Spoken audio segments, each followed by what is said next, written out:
Torah portion this week is the Seder of Tavo. The Seder of Tavo, when you come to the land of Israel, the Jews are told that the first fruits, the bikurim, are to be brought to the temple as a gift offering to the Almighty.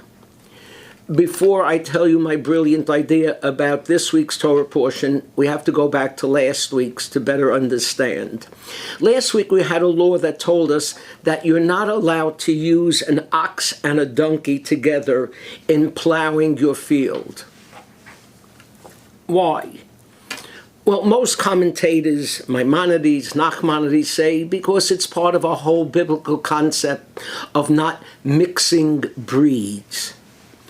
But there are other explanations that are really fascinating in how insightful they are.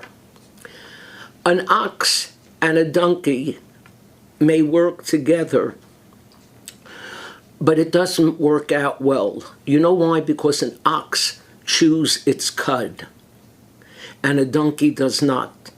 So here the ox and donkey working the field, and the donkey hears the ox munching, munching, munching, munching. And he thinks that the ox is getting more food than he is.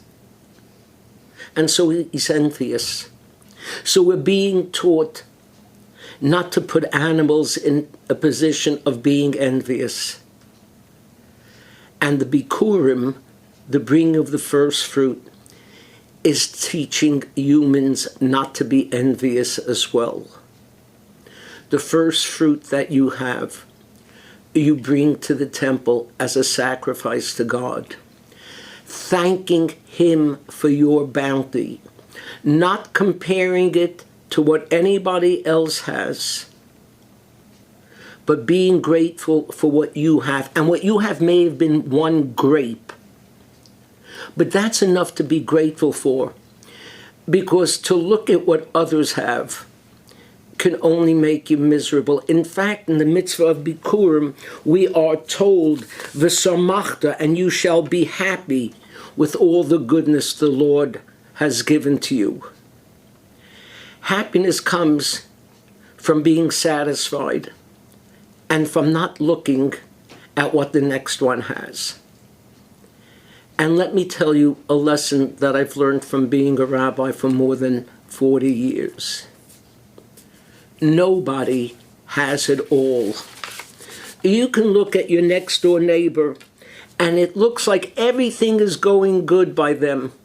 They may have a good business, but I tell you, they may have bad health. They may have good health, but delinquent children. The one who has good children may have a marriage on the rocks. Nobody has it all. And so the Torah portion continues by God telling us that we are going to be given a leiv lada'as, a heart to know. A heart to know, to be grateful for what we have. Shabbat Shalom.